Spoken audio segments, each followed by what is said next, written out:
Baik Bapak Ibu, kita akan lanjutkan kembali. Gimana ketika kita tadi praktek, mudah atau susah? Mudah dan susah. Sebenarnya mudah kok semuanya. Tinggal menjalankan saja. Tadi yang Bapak Ibu praktekkan adalah konsep dasar dari semuanya. Tinggal nanti dimodifikasi. Modifikasinya apa? Di tempatnya Bapak Ibu ini konsep.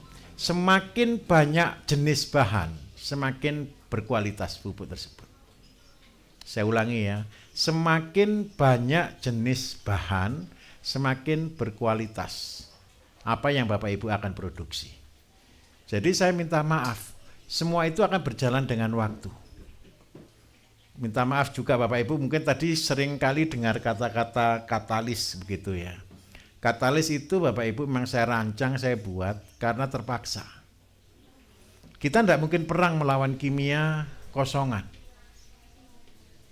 Jadi kenapa saya harus ciptakan katalis? Saya perlu suatu bahan yang bisa mengubah dengan cepat, membuat efisiensi dengan cepat, dan menciptakan kualitas yang setara atau lebih baik dengan kimia, tapi dengan biaya yang lebih murah.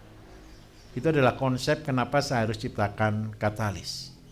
Seandainya saya buat konsep tradisional Bapak Ibu, saya jamin 100%. Orang tidak akan tertarik ke organik.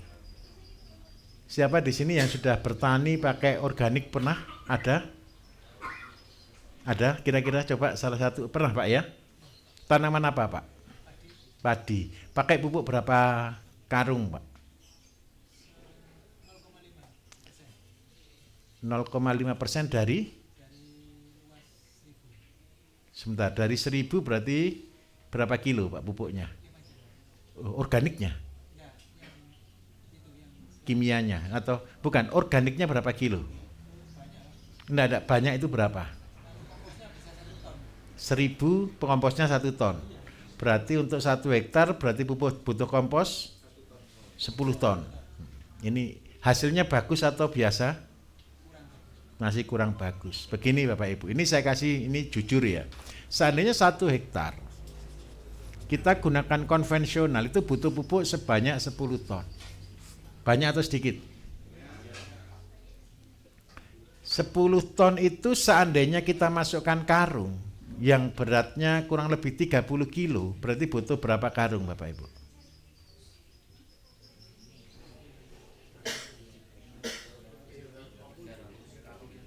300-an lebih ya. Ini sebenarnya sudah irit sih, 300-an 30 itu ya. 330 karung gitu. Membawa 330 karung ke sawah itu berat atau tidak? Karena itu saya ciptakan ketika menggunakan katalis 1 hektar hanya butuh 50 karung. Hemat atau tidak sudah? Cukup hemat. Tapi nanti kan ada yang cair, cairnya sebanyak 50 liter. 50 liter ini setara dengan 500 kilo urea.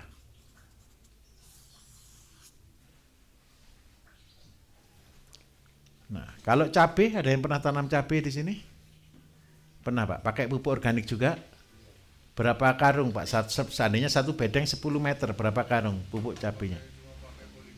Oh pakai polybag. Yang sudah di lahan belum ada. Kalau di lahan Bapak Ibu untuk tanaman sayur, untuk tanaman cabai, terong, tomat 10 meter itu biasa gunakan 2 karung. 10 meter 2 karung. Berarti 1 hektar butuh berapa karung? Bisa 2000. Itu loh masih pakai kimia. Nah, kenapa kita harus menyulap yang organik untuk menjadi instan dan siap saji dengan dosis yang rendah, tapi dengan biaya yang jauh lebih rendah, supaya apa? Organik bisa berkibar. Nah, karena itu untuk sementara Bapak Ibu memang saya luncurkan katalis itu. Tetapi ada udang di balik batunya. Sekarang saya akan tunjukkan udangnya. Katalis yang saya buat Bapak Ibu itu bukan pupuk. Katalis itu adalah salah satu ampas dari produk kami, produk kesehatan yang namanya Gadok. Cukup lama saya sedang meneliti ini dan akhirnya saya simpulkan, ngobati tanaman itu ternyata sama dengan ngobati manusia. Jadi sekarang ini dunia herbal untuk pengobatan manusia saya bawa total ke mulai ngobati tanah dan ngobati tanamannya. Kenapa kok begitu? Bahan-bahan penyebab penyakit. Penyebab penyakit itu cuma virus, bakteri, jamur, sama serangga. Ini aja. Penyakitnya manusia juga sama. Virus, bakteri, dan jamur. Serangganya ya kita juga sering juga kena serangga kan. Cuman manusia tidak dimakan gitu aja, tapi digigit. Nah dari sana akhirnya saya mencoba mengolah tanah dengan konsep manusia. Jadi namanya pemulihan kembali. Jadi lahan-lahan kita pulihkan kembali. Karena apa kok saya bisa buat begitu? Alasan yang kedua begini Bapak Ibu. Kalau manusia bisa rusak gara-gara mengkonsumsi kimia yang dititipkan melalui tanaman, maka saya yakin manusia juga bisa sehat ketika obat saya masukkan di dalam tanaman. Memang terus terang sampai hari ini saya belum berani clear itu belum berani tampilkan secara umum karena data masih kurang. Tapi beberapa pasien yang sudah masuk, laporan-laporan dari pasien yang sudah masuk, kasus contoh, kasus epilepsi. Pernah dengar epilepsi Bapak Ibu? Epilepsi itu tidak ada obatnya. Epilepsi itu cuma dikasih obat syaraf yang menenangkan begitu saja. Ternyata ketika teman-teman kita, ya sama-sama angkatan Bapak Ibu seperti ini, yang sudah memproduksi beras yang kita olah dengan organik, dengan konsep pembuatan pupuk sesuai PSM, dalam 1 tahun dia bisa sembuh Bapak Ibu. Dia cerita ke saya, Pak saya dulu selalu minum produk dari saya untuk epilepsi PSM 2 ya. Tapi setelah saya sudah mengkonsumsi beras ini, alhamdulillah tidak pernah kambuh lagi. Terus yang kedua, kasus-kasus seperti minta maaf ambeien. Ambeien itu diobati kayak apapun, dioperasi kayak apapun kan cuman dipanaskan, dibakar, nanti akan timbul lagi. Nah, ketika mereka mengkonsumsi sayuran-sayuran segar yang kita produksi, baik itu lecces, baik itu selada, sayuran-sayuran yang dimakan lalap ya. Ternyata hanya waktu 1 bulan, 2 bulan bisa betul-betul sembuh. Nah, penyakit-penyakit lain masih belum masuk semua Bapak Ibu, tapi kita akan tunggu. Artinya apa?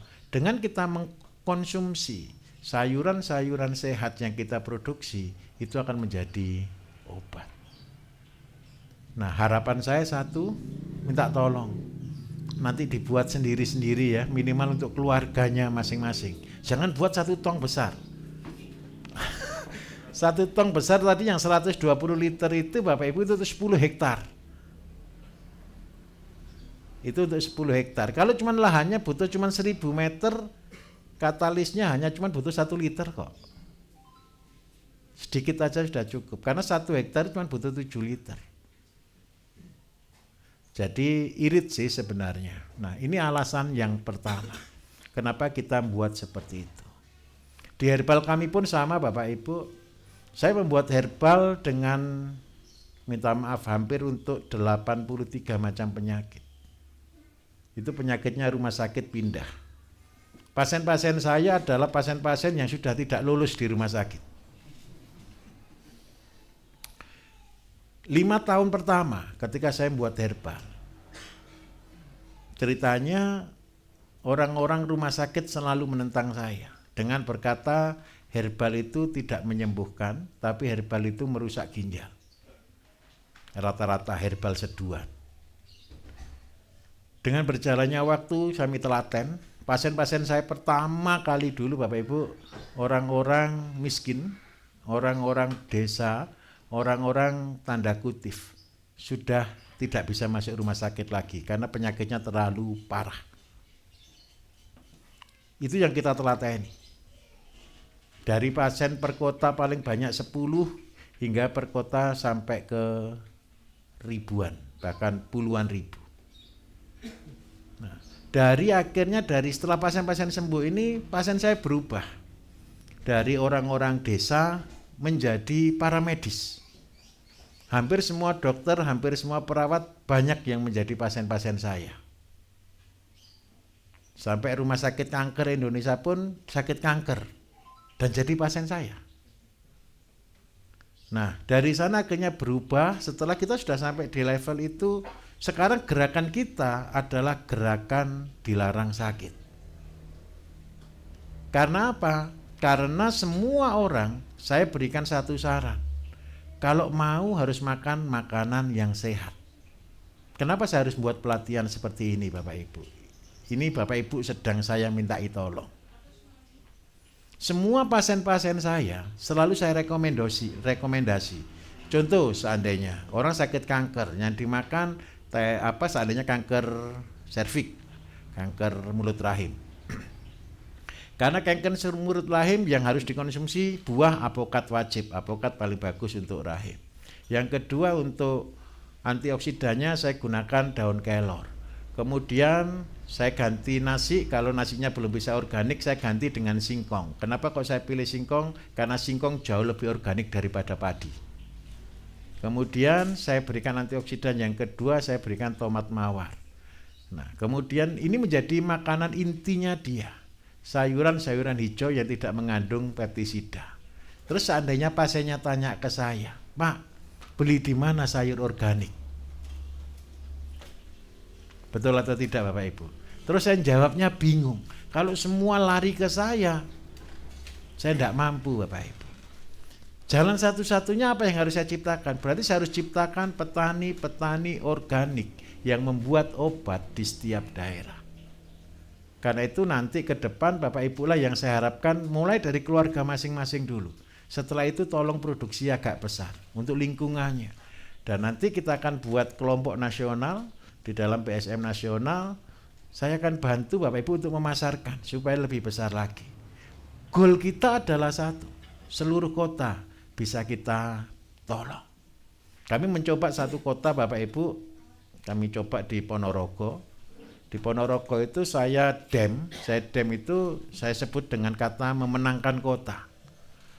Jadi saya kasih satu orang yang saya sudah siapkan lahan, total sih 50, tapi baru tercover sekarang ini 4 hektar. Dari 4 hektar ini kita pakai untuk memproduksi sayur yang memenuhi pasar satu kota. Pasar kita adalah pasar yang berbeda dengan pasar tradisional. Nah, pada waktu awal kita masih disepelekan. Butuh waktu 7 bulan Bapak Ibu untuk bisa memenangkan kota. Setelah jalan di 5 bulan, 6 bulan, pasar sudah mulai berubah. Kita sebut dengan nama permanen market. Permanen market itu adalah orang yang selalu mengkonsumsi produk yang kita buat. Setelah jalan di 5 bulan, setelah kita data siapa sih yang beli semuanya, ternyata selain orang sakit adalah para medis. Setelah itu akhirnya rumah sakit semua minta ke kita. Nah, kita tidak mungkin bisa layani satu kota dengan luasan 4 hektar, betul atau tidak kira-kira. Nah, dari sanalah kami sudah membuktikan bagaimana membuat pasar untuk memenangkan satu kota. Saya minta maaf, ketika kita sudah tidak bisa produksi dalam bentuk jadi, sekarang ini berubah pasarnya. Mereka tidak mau lagi beli barang jadi Bapak Ibu. Jadi mereka ke tempat kita, yang mereka borong polybagnya Bapak Ibu. Jadi kita buat namanya kulkas tanaman. Mereka sendiri yang buat istilah itu, kulkas tanaman. Jadi beli cabai ya sudah sama polybagnya, beli sayur ya sama polybagnya, supaya apa? Dipetiknya awet. Itu dulu enggak seperti itu. Dulu kita panen cabai, kita jual cabai. Gara-gara cabainya enggak ada, barang-barangnya enggak ada, mereka datang ke tempat kita yang dibeli tanamannya. Akhirnya kita sendiri banting setir lagi, kita ngerubah haluan lagi. Berarti butuh galon luar biasa banyak ini ceritanya ini. Wah, ini takutnya nanti harga galon naik. Nah, artinya begini, itu adalah konsep bisnis. Jadi saya akan keluarkan nanti teori-teorinya dalam buku atau dalam apa. Nanti saya akan namanya strategi merebut kota. Goalnya adalah satu Bapak Ibu. Kita memenuhi seluruh kebutuhan kesehatan masyarakat. Siapnya? Siang hari ini kita akan naik level lagi. Tadi kalau kita setelah belajar di basic, sekarang kita belajar investasi yang kedua. Jadi teori ayam sudah hafal ya. Teori ayam 10 jadi miliarder kan sudah hafal kan? Nah, enggak usah dijelaskan kan jumlahnya gitu-gitu kan enggak usah kan? Enggak usah, oke. Ngelontok. Yang penting pakannya sudah selesai. Betul. Terus ada kata kunci. Banyak orang selalu ketika pelihara ayam masalahnya adalah penyakit. Betul enggak? Penyakit itu enggak ada Bapak Ibu. Saya bilang jujur, penyakit itu enggak ada. Asalkan kita konsisten. Saya minta tolong jangan divaksin. Seluruh ayam enggak boleh divaksin. Kenapa kok tidak boleh divaksin? Vaksin itu adalah Bapak Ibu virus yang dilemahkan. Ketika ayam kita kondisi tidak baik, virus itu justru akan timbul. Virus itu justru akan hidup. Sekarang bagaimana cara kita membuat ayam yang tahan penyakit? Ada beberapa peraturan di dalam ternak ayam. Yang pertama, tidak boleh beli ayam.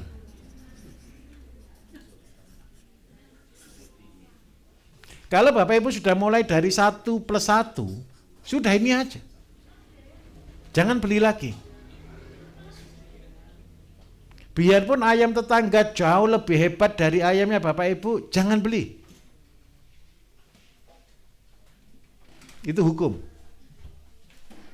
Kalaupun seandainya beli, berarti harus perlu isolasi. Minimal 3 bulan.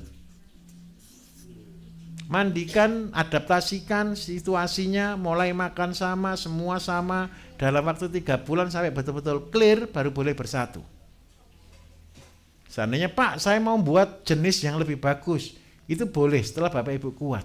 Tetapi ketika langsung nganggep merasa bisa, terus ketika ayam sudah 100, wah ini merasa gampang dan semuanya, datangkan ayam baru, wassalam, selesai semuanya.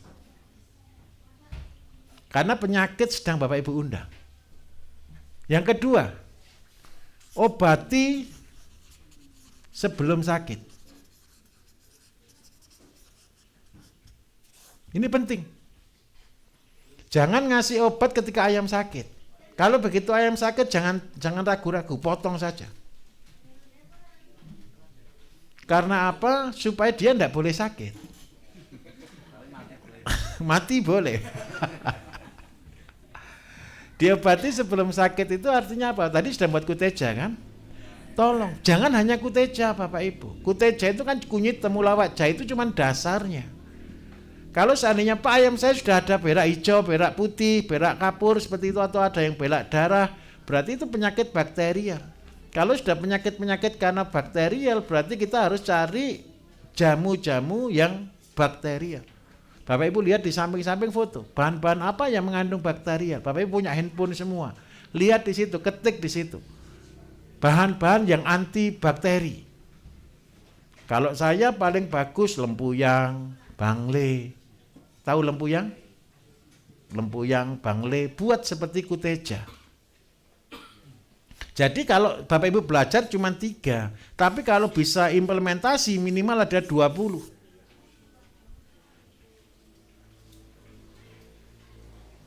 Seandainya cacingan, carikan apa? Pinang, carikan temu ireng, seperti itu Bapak Ibu. Seandainya di tempatnya Bapak Ibu banyak nyamuk, nah kasihkan apa yang anti nyamuk kira-kira?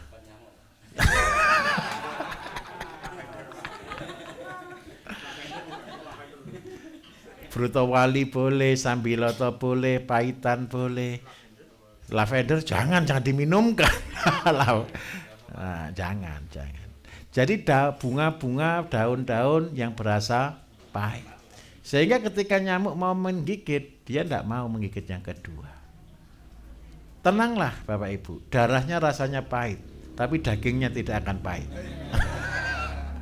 Karena Bapak Ibu kan tidak minum darahnya gitu. Terus yang ketiga, ini paling penting dan seringkali dilupakan orang. jangan beli pakan.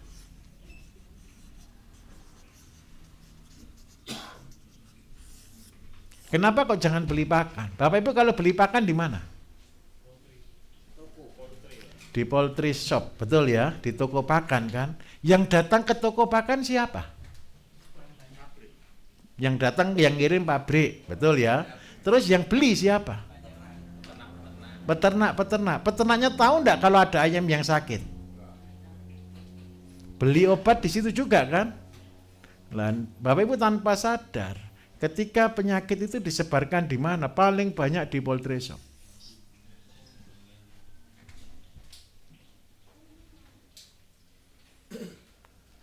Karena itu pakan harus buat sendiri.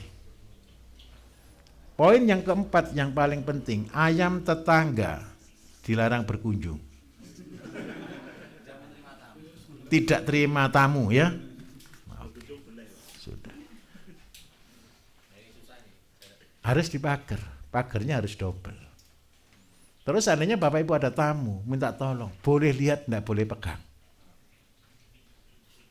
Kadang-kadang kalau teman kan gitu, wah bagus dipegang, jangan, lihat saja boleh, jangan dipegang. Itu kunci-kunci ayam dilarang sakit. Kalau perkara cuaca panas, dingin dan sebagainya, selama kandang kita stabil, tidak akan ada penyakit.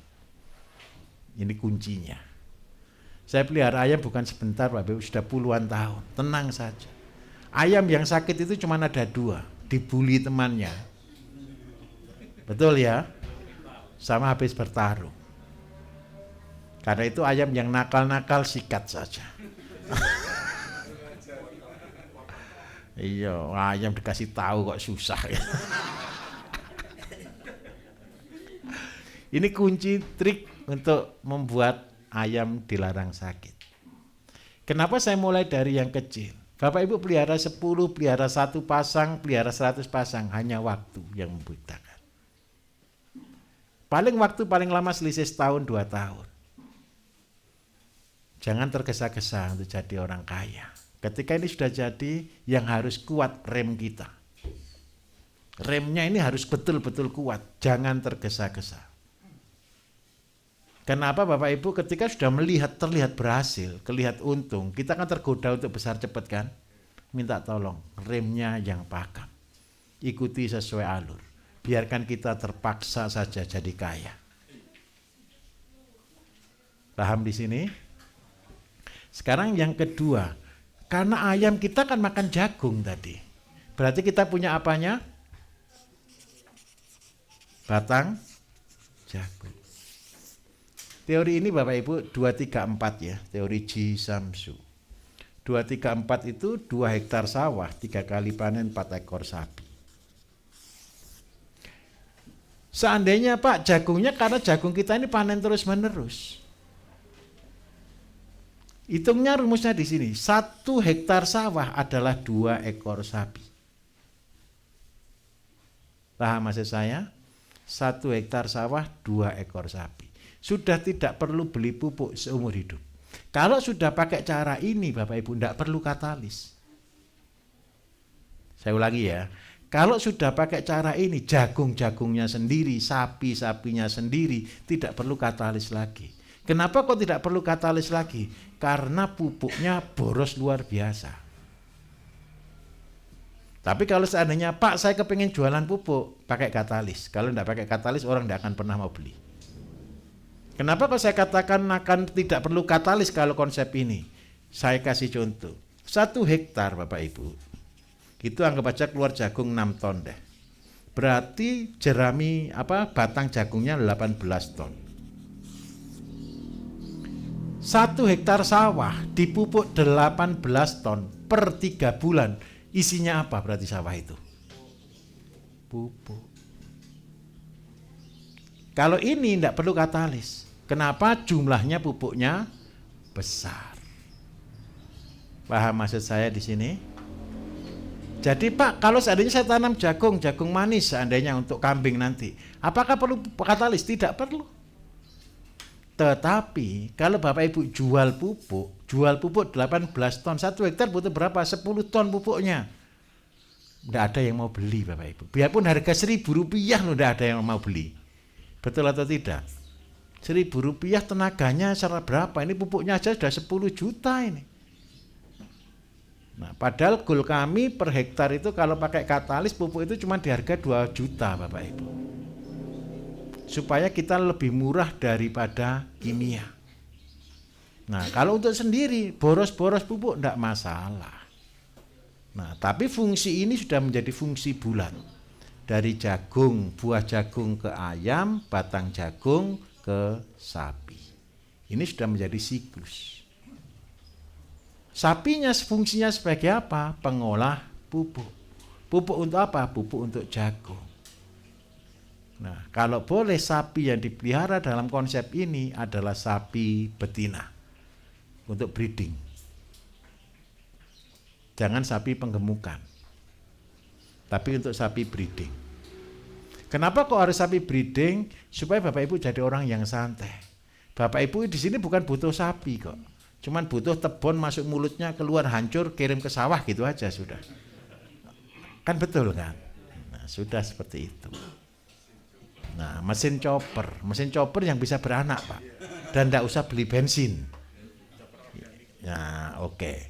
Nah, ini gara-gara sapi Bapak Ibu punya pabrik pupuk dan ini permanen. Pak, seandainya saya mau jual pupuknya, minta tolong pakailah katalis supaya bisa keluar SOP. Kalau Bapak Ibu sering kali orang tanya ke saya, Pak, saya sudah buat pupuk organik.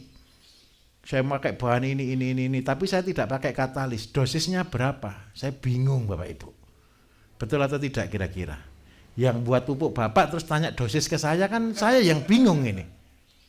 Nah, tapi ketika kita gunakan katalis keluar SOP, karena apa? Ada ukuran. Kotoran sapi berapa, kotoran ayam berapa, kotoran kambing berapa, kencingnya berapa, katalisnya berapa, sehingga saya bisa tentukan dosisnya berapa. Nah, katalis ini akhirnya keluar SOP. Kalau Bapak Ibu buat ngawur seperti ini nggak ngawur. Pupuknya gimana? Ngawur saja. Gitu aja. Paham maksud saya ya? Oke, saya akan lanjutkan. Untuk sapi Bapak Ibu, oke, sapi, ada ternak sapi enggak di sini? Yang tujuan datang ke sini ternak sapi ada tidak ini? Tidak ada ya? Ada ya? Mau sapi apa, Pak? Oh, kalau sapi diambil pupuknya enggak usah SOP. Yang penting hidup gitu aja kan? Yang penting hidup. Beri kuteja tadi setiap hari. Dosis sapi untuk apa? Kuteja untuk sapi Bapak Ibu 1 mili per 100 kilo. Jadi sebenarnya kalau dikasih satu tutup dia sudah over. Terus yang kedua, kalau memang ada yang ternak sapi, sapi itu begini cara membuatnya. Memang paling gampang Bapak Ibu, ini kandang sapi, kita punya biogas di sini.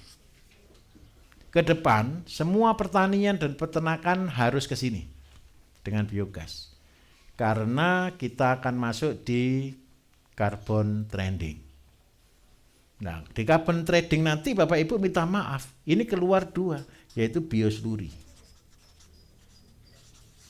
Nah, kalau daripada punya biosluri saja tidak dimanfaatkan, yang pertama kan keluar gas nih, gas metan ya.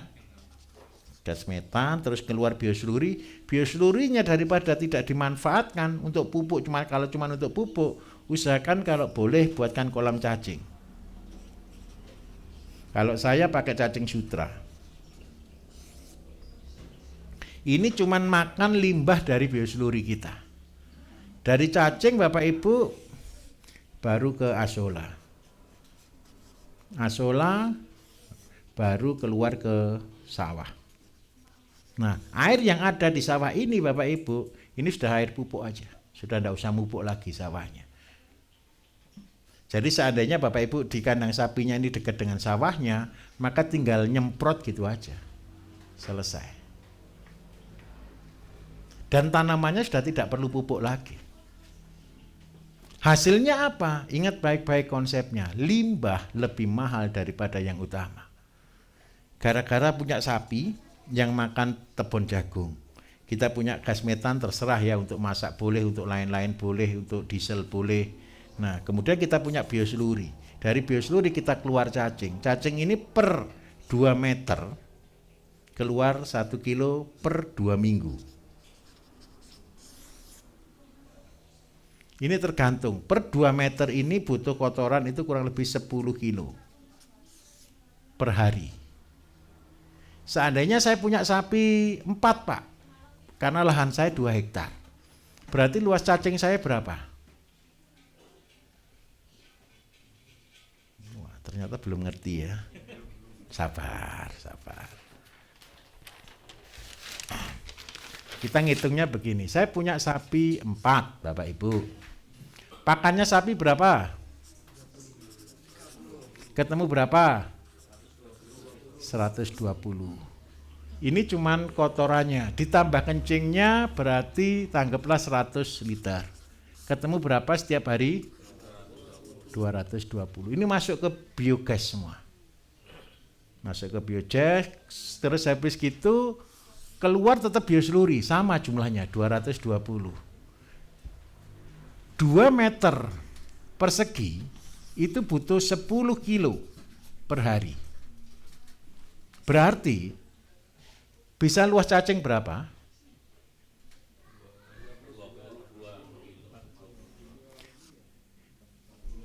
20 dibagi segini ya, ketemu 22 per 2 meter ketemu 22, berarti luasnya berapa lahannya? 44 meter persegi. Dari sini bisa menghasilkan cacing 1 kilo per 2 minggu. Berarti cacing yang dihasilkan berapa per 2 minggu? 22. Harga cacing Bapak Ibu kisaran di 40.000 lah. Apa? Basah Pak. Kalau tega 100.000 juga laku Pak. Kalau tega. Karena apa? Untuk pembenihan. Berarti per 2 minggu dapat uang berapa?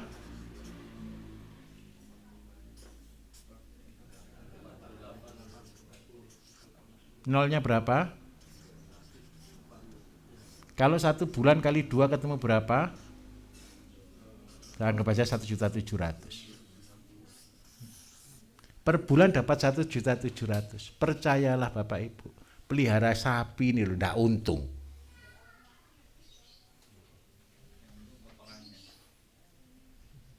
Fair atau enggak kira-kira? Saya tunjukkan kalau sapinya enggak untung. 1 ekor sapi kalau betina Bapak Ibu 3 tahun beranak 2 kali. Betul ya? Berarti 1,5 tahun 1. Harganya sapi baru lahir Bapak Ibu itu paling mahal 5 juta. Jadi 1,5 tahun sama dengan 5 juta. Kalau 2 sapi 10 juta. Per 1,5 tahun atau per 18 bulan. Sekarang kita hitung, kalau 1 sapi dapat segini, kalau 2 sapi ketemu 3,4, betul? Per bulan. Kalau 18 bulan kali 34, 3,4 ketemu berapa Bapak Ibu? Coba dibantu biar tidak salah saya. 18 kali 3,4. 61 juta deh. Banyak mana 10 juta atau 61 juta?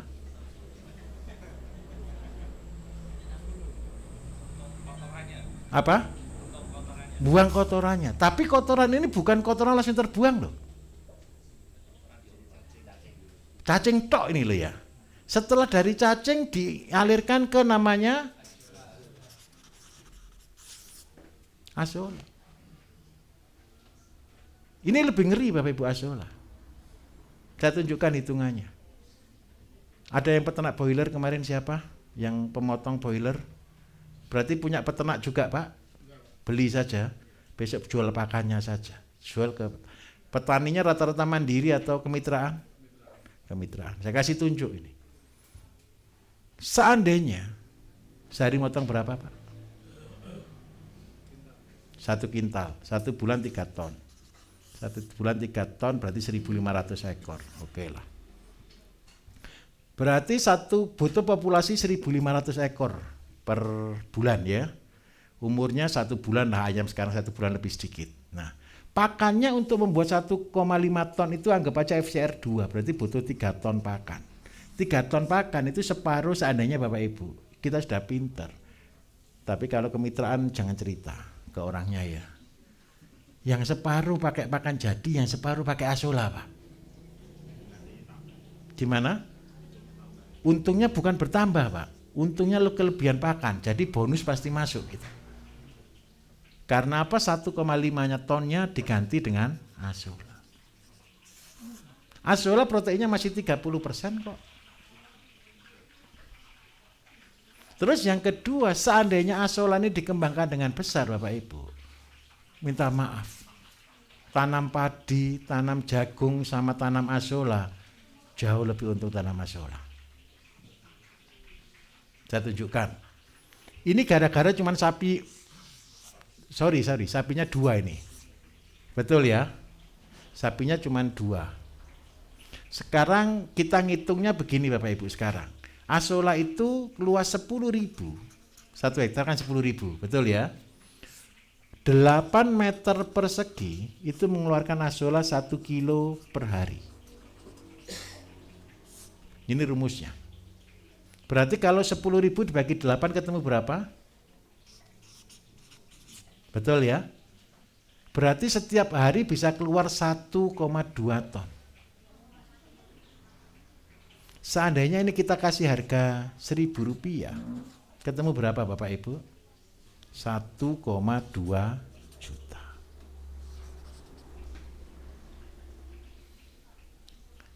...30 hari umurnya padi berapa bulan? Ketemu berapa kalau 120 hari? 1,2 kali 120 ketemu berapa? Anggap aja 1,2 kali G, 144. Tanam padi dapat enggak uang 144 juta? Bisa Pak, dengan dijual dengan tanahnya. Nah, coba bayangkan, gara-gara pelihara sapi 4 ekor, kita bisa ngerjakan ini Bapak Ibu. Berarti asolanya yang harus kita jual.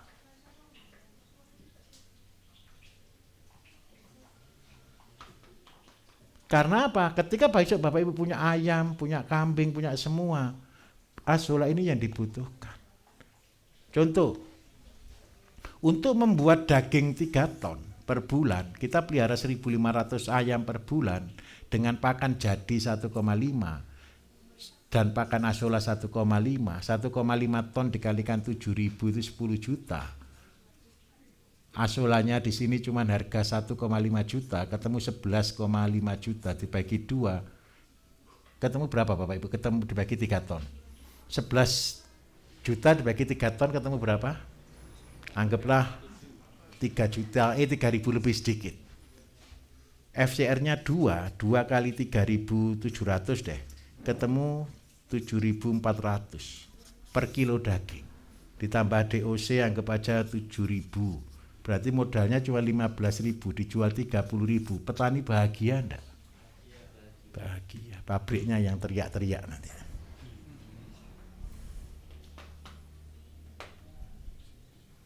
Betul atau tidak kira-kira? Terus yang kedua, kualitas dagingnya pun berbeda. Nah, setelah keluar dari asola Bapak Ibu, airnya dialirkan ke jagung. Sudah selesai. Kalau begini ceritanya, keuntungannya di jagung dapat, di sapi bonus, kan gitu kan? Di cacing dapat, di asola lebih banyak lagi. Bapak Ibu bisnisnya di mana sekarang?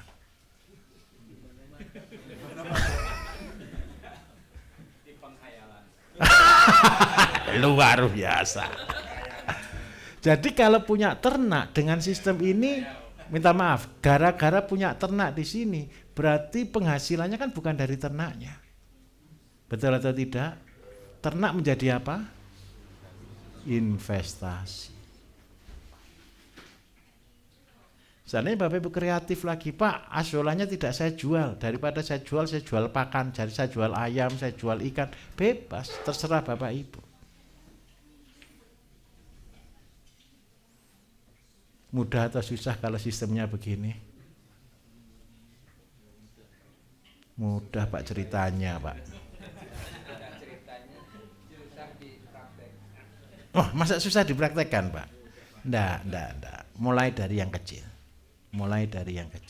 Jadi minta tolong Bapak Ibu, sapi cukup 2, tapi jangan tambah sapinya.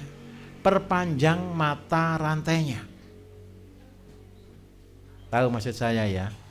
Coba bayangkan, Pak saya bisa jual celetongnya langsung? Bisa. Maksimal. Kalau Bapak Ibu olah 1 kilo Rp1.000. Tetapi kalau ini dimasukkan ke kolam cacing, ya memang butuh biodigester. Biodigester itu untuk membuat proses fermentasi dari kotoran sapi untuk bisa menjadi biosluri. Dari itu baru ngalir ke cacing. Pernah tahu cacing sutra enggak Bapak Ibu? Tahu. Kalau seandainya Bapak Ibu lebih kreatif lagi ke depan, cacingnya tinggal dicampur dengan asola, dicampur dengan singkong sedikit, jadi pakan ikan, jadi pakan bebek, jadi pakan semuanya. Jadi sebenarnya satu. Kenapa saya harus mulai dari yang kecil? Yang kecil asalkan bulat, asalkan panjang, itu akan menjadi sesuatu yang luar biasa. Betul atau tidak kira-kira? Siap terima materi lagi enggak atau bingung dulu ini ceritanya ini? Saya takutnya ini ngajari orang tambah bingung saya ini tambah. Oke deh, sebentar. Saya tanya, ini bisa dipahami enggak konsep ini? Ini namanya aqua farming. Ini namanya konsep aqua farming.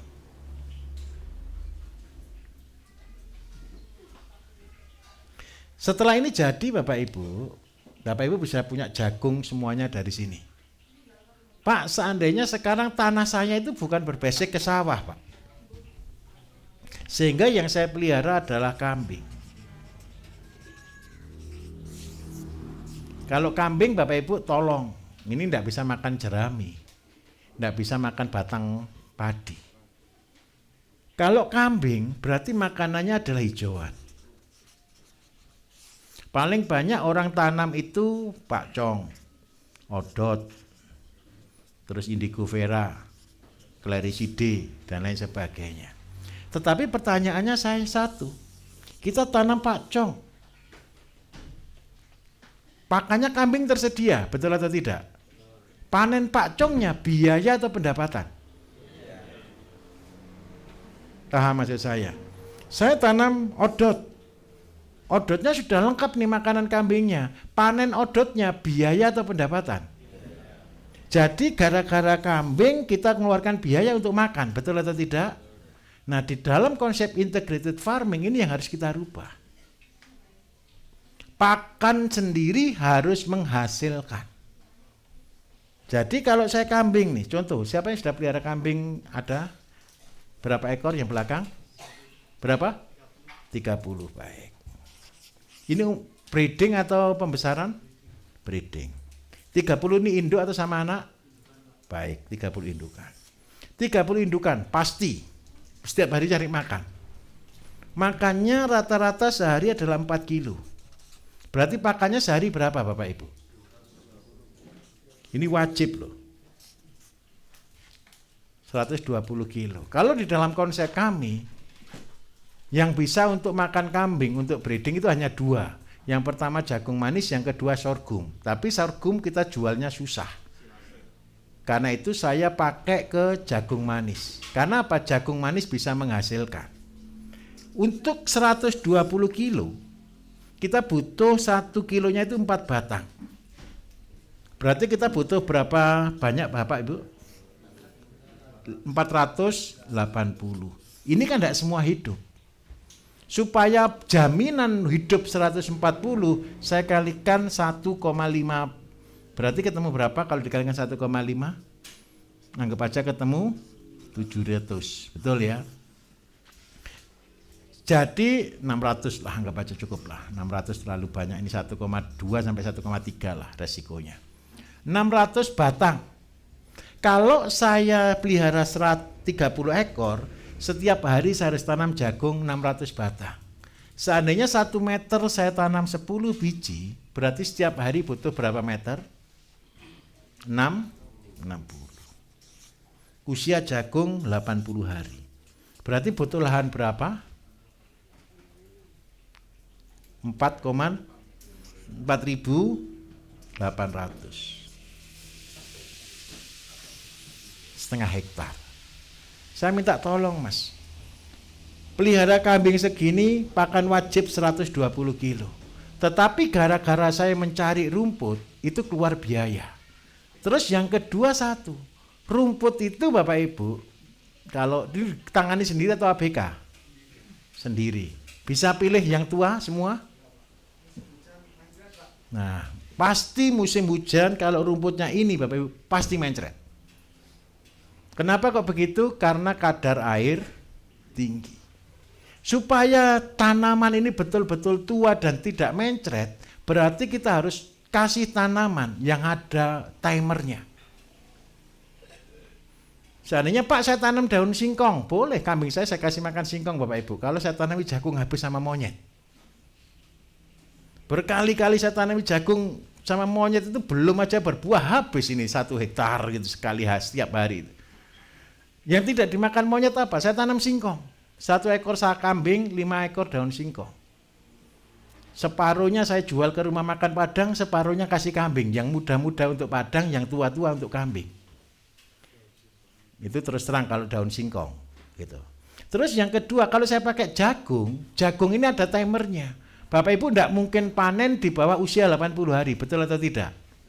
Kalau di bawah 80 hari, tidak laku, karena terlalu muda.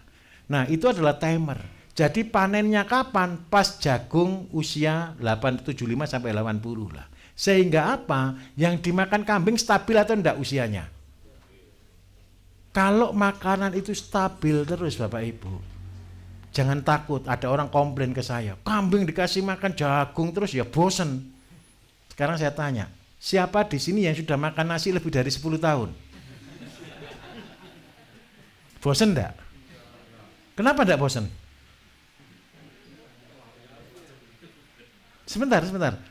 Lauknya bisa banyak Bapak Ibu, enggak ada nasi, bisa kenyang enggak?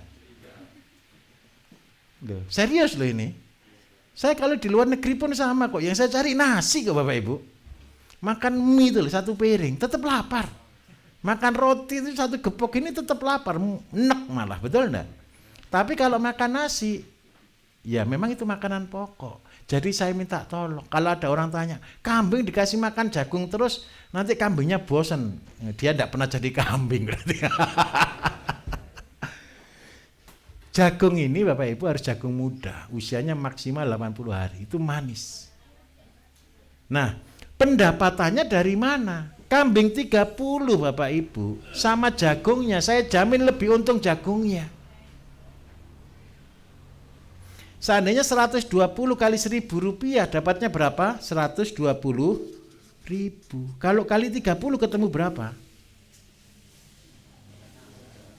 Bukan 180.000, 480 batang Bapak Ibu. 480.000 kali 30 ketemu berapa? 12 juta tambah itu anggap aja 14 juta. Saya mau tanya jujur Mas, pelihara kambing 30 bisa enggak untung 5 juta per bulan? Enggak bisa.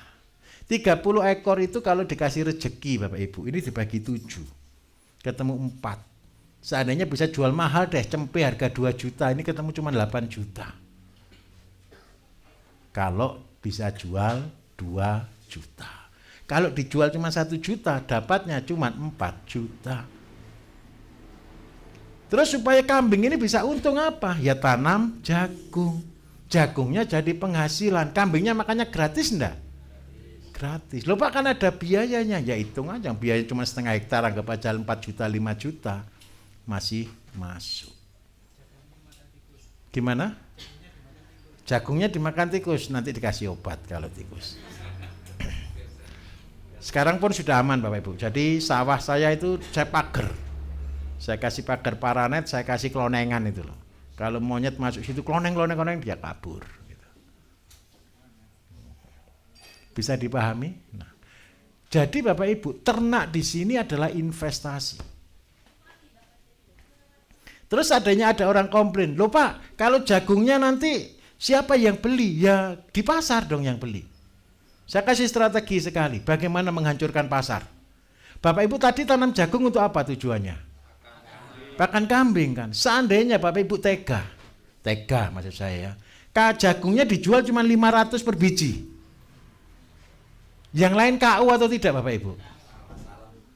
Wassalam semua kan. Kita tetap untung enggak sebenarnya? Tetap untung, saya tidak jual jagung. Jagung ini loh saya pakai untuk operasionalnya makani kambing. Akibatnya apa? Orang-orang yang cuma pelihara tanam jagung manis tanpa punya kambing, gulung tikar semuanya itu. Betul atau tidak kira-kira? Coba tahan aja harga 500 1 bulan aja Mas. Semua pedagang pasti antri. Tapi minta harga 500 lagi. Tapi janganlah ya, jangan perang begitu. 1.000 aja sudah terlalu murah kok. Terus kelebihan kita apa? Kalau kita sudah punya jagung, kita sudah punya kambing, pupuknya tidak akan kurang. Ada yang komplain lagi, loh Pak, bibitnya harga jagung manis mahal. Mahal. Sekarang saya tunjukkan cara buat bibit jagung manis. Ini ngeri-ngeri sedap ini ngajar ini saya. Saya naikkan celana dulu. Saya sudah berhasil diet lagi Bapak Ibu. Pak Bambang protes terus soalnya katanya Pak kegemukan gitu. Sekarang buat jagung manis. Anggap aja Bapak Ibu beli jagung manis hari ini paling mahal bibitnya, 1/4 kilo bisa harga 40 ribuan lah ya. Supaya jagung manis ini bisa kita buat benih Bapak Ibu. Siapa yang tahu jagung pulut? Tahu jagung pulut Pak? Yang putih atau yang hitam? Yang putih. Ada lagi enggak yang punya jagung pulut yang warna hitam? Daerah Jawa Barat sana jagung pulut, ada jagung pulut hitam? Yang kalau digigit melar seperti itu. Nah, sekarang begini, tadi pagi saya sudah ajarkan buat jagung hibrida dari jagung Madura. Sekarang jagung manis Bapak Ibu, cari jagung manis biasa ditambah dengan jagung lokal yang namanya jagung pulut. Nggak usah banyak-banyak dulu, buatnya sedikit tapi tolong di greenhouse supaya tidak ada perkawinan silang. Karena daun bunganya jagung ini bisa terbang sampai jarak kurang lebih 50 meter. Jagung pulut. Jadi yang betina nanti buatnya ini betina Bapak Ibu ya. Betina ini jagung manis, yang jantan jagung lokal. Ini dikawinkan. Besok ini yang satu dibalik, yang jagung manis yang jantan, yang ini yang betina. Besok anakannya ini dikawinkan. Yang jantannya pilih jagung manis, yang betinanya pilih jagung lokal. Sudah. Maka yang terjadi adalah satu, Bapak Ibu punya galur jagung manis sendiri dan bisa mandiri bibit.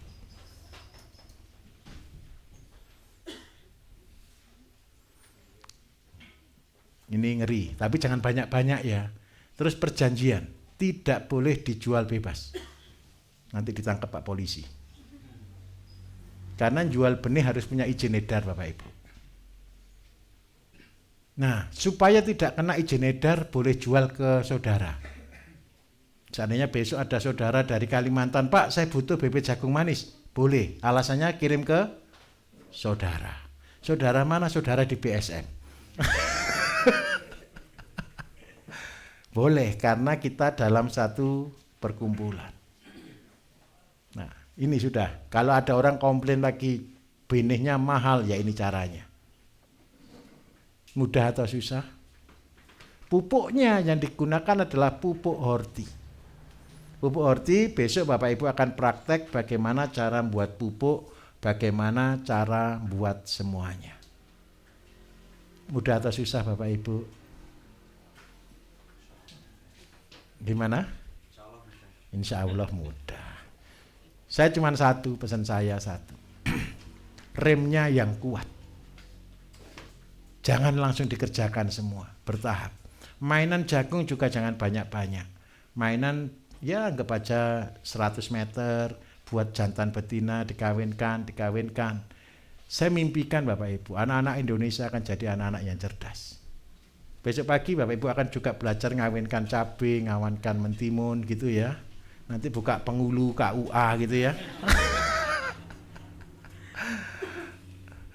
Oke, sampai di sini jelas semuanya kira-kira? Oke, Bapak Ibu kita akan istirahat. Silakan gimana Pak? Oke. Boleh satu ya.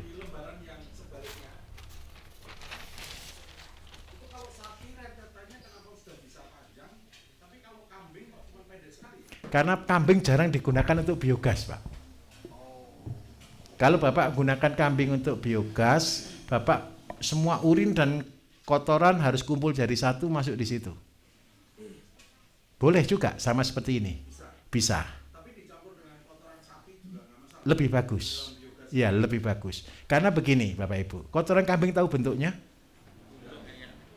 Lah itu menghancurkannya di biodigester itu agak lama. Jadi karena itu harus direndam dulu baru masuk ke biodigester, Pak. Kalau enggak gitu nanti keluarnya tetap peringkilan. Itu masalahnya. Tapi kalau seandainya mau buat begini bisa semuanya. Tapi lebih bagus kalau ada kotoran sapi lebih baik campur kotoran sapi ya. Karena unsurnya kurang. Oke, kita akan istirahat dulu Bapak Ibu. Saya minta tolong satu, ini break dulu sebentar di atas. Kita coffee break, setelah itu pulang tidur ya. Tidur. 1 jam aja nanti. Setelah itu nanti malam kita jam 7 sampai jam 11 malam. Supaya nanti malam tidak ada yang ketiduran. Nanti malam kita akan full diskusi, siapkan pertanyaan, tapi perjanjian. Kalau pertanyaannya sama, jangan diulangi lagi. Nanti yang lain tertawa. Oke, begitu. Terima kasih banyak. Wassalamualaikum warahmatullahi wabarakatuh.